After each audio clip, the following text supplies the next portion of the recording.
Part 3 of this short automotive series, still tech-centric, but this time it's all about batteries and power.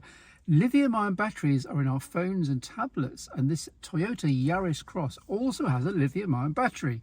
In fact, its rating looks rather familiar, 4,300 milliamp hours. But the catch is that these amps get delivered at 177 volts rather than 3.7 volt, so roughly 50 times as much. And indeed, the maths matches the manufacturing. The hybrid battery in this car has exactly 48 individual lithium-ion cells in an air-cooled enclosure. So where phone or tablet batteries get deep cycled a lot, so charging to 100% then letting them get down below 10%, the software in a modern hybrid car makes sure the charge stays between about 40% and 60% usually. So we're talking of millions of possible cycles at this depth, equating to a full decade of use.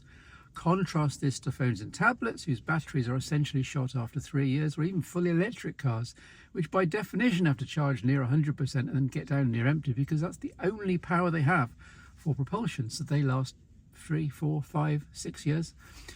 So how is this hybrid battery used? About 60 to 70% of the time while driving, every time you take your foot off any serious throttle, usually, the hybrid battery is used to keep the car gliding in EV mode, at least until it gets below about 30% charge, at which point the combustion engine kicks in again to take over and also recharge the hybrid battery, which is done and charged up again in less than a minute typically.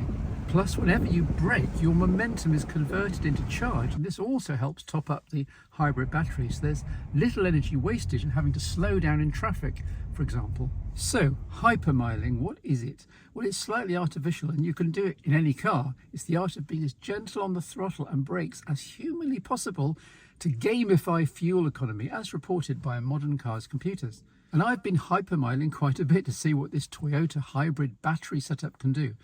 Driving like a granny is a good low-tech way of thinking of hypermiling. I wouldn't want to drive like that all the time, and I certainly wouldn't want to be in other cars around me while I brake gently and then accelerate slowly, 0 to 60 in 30 seconds while hypermiling. But in the interests of experimentation and demonstration, I've been out and about, as I say. Now, this is a new car and I'm still breaking it in, but in a modern vehicle, that term just means be gentle, which is exactly what hypermiling is. Will economy get even better as the engine evens out and gets up beyond the first 1,000 miles? I'm hoping so, actually. So, as you can see here, I'm accelerating to the right speed for the road and then lifting off ever so slightly, at which point the hybrid battery takes over to largely maintain speed with the combustion engine off. When needed for speed top-up reasons or for hybrid battery recharging, the engine cuts in again briefly and then off again. Note that there's no starter in these cars. The electric motors themselves spin up the engine instantly and near silently. So there we are, after about a 20-mile test trip on all sorts of road surfaces and road speeds. Hypermiling, aka driving like a granny, 82.9 miles per gallon. In normal driving, not trying to hypermile, I get about 70 to 72 miles per gallon average.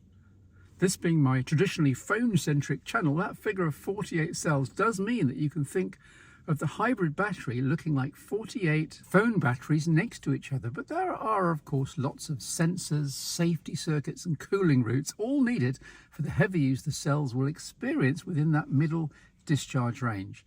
And for context, a typical EV like a Tesla has a battery system that's almost 100 times larger and 100 times heavier. Of course, one of many reasons why I rejected going full EV. Comments welcome on this video if you can best my 82.9 miles per gallon when hypermiling on your own self-charging hybrid vehicle.